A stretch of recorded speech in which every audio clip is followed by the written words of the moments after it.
Relato 22. Sem desperdiçar um minuto sequer. Meixo Sama concentrava todo o seu empenho em expandir a obra de salvação do mundo e, por esse motivo, valorizava cada minuto de seu tempo. Conforme é do conhecimento de todos, desde o despertar até a hora em que se recolhia, ele trabalhava seguindo uma programação estabelecida de tal maneira que não havia desperdício de um minuto sequer. Essa programação era muito peculiar, organizada de acordo com o horário dos programas de rádio. Ele dava extrema importância aos noticiários e aos comentários sobre a situação mundial. Fazia questão de não perder tais transmissões e as ouvia durante o banho, o corte do cabelo ou ainda durante as refeições. Em suma, nos horários em que ninguém o incomodaria. Até mesmo quando Meixo Sama saía para caminhar, um acompanhante o seguia, levando um rádio portátil.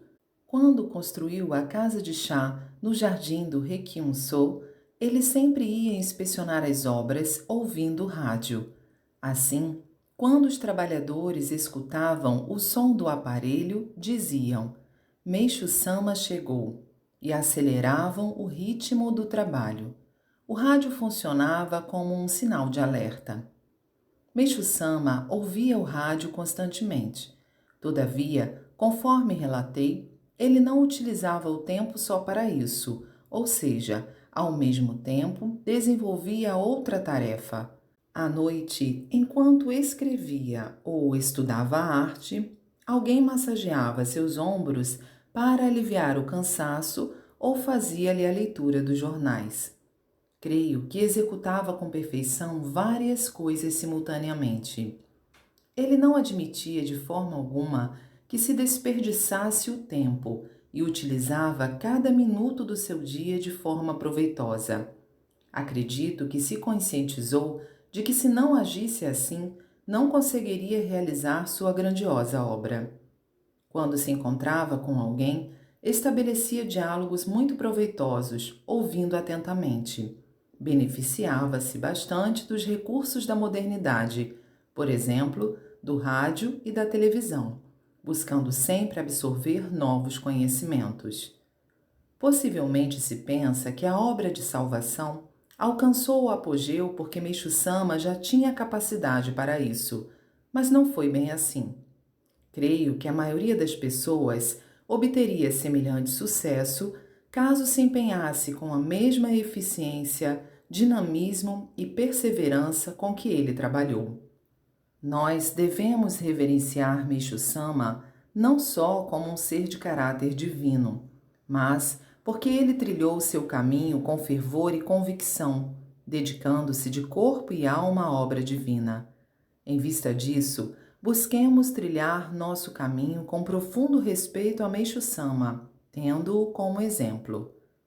Com o passar dos anos, como o respeito pelos fundadores de religião vai aumentando, tendemos a divinizá-los, transformando-os em personagens austeros comumente vistos em livros de educação moral. Todavia, se assim fizermos com Meixo Sama, ele deixará de ser quem é, e não mais o sentiremos tão próximo a nós. Obviamente, sua espiritualidade era única e não podemos nos equiparar a ele. Seu caminho, porém, não se iniciou a partir da possessão por divindade. Desde muito cedo, como qualquer outra pessoa, ele se deparou com as dificuldades da vida, como a pobreza e a doença. Lutou contra as frustrações e os fracassos, passou por diversas alegrias, sofrimentos, experimentou várias amarguras para finalmente descobrir sua missão de salvar a humanidade. Nesse fato reside a grandiosidade de Meixo Sama e também nossa felicidade. Relato 23. Estado de união Deus-Homem. Quando me recordo do cotidiano de Meixo Sama, vejo que, apesar de ele agir com bastante espontaneidade, de fato, sempre foi consciente de sua posição como religioso. Sinto que ele vivia com moderação, conforme os princípios da ética. Eu pensava que a severidade de Meixo Sama com relação ao horário se devia à sua personalidade. Contudo, ele dizia: há vezes em que sequer desejo me mexer de tão cansado que estou. Se fizer isso, porém, ao incentivar os membros a respeitar o horário, estarei mentindo. Ao saber que ele próprio se empenhava na prática dos ensinamentos que nos transmitia, senti uma profunda gratidão. Ele também afirmava: atrapalhar meu tempo é atrapalhar o trabalho de Deus, demonstrando que estava em constante estado de unidade Deus-homem. Tais palavras significavam que ele mantinha uma autodisciplina bastante rigorosa. Para os praticantes da fé, é muito importante estar sempre em concordância com a vontade de Deus. Todavia, o que é a vontade de Deus?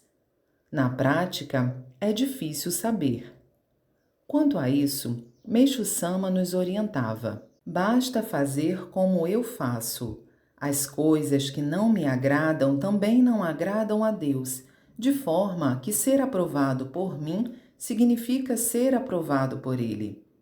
Pensando dessa maneira, creio que Meixo Sama nos ensinava a vontade divina por meio de suas práticas diárias.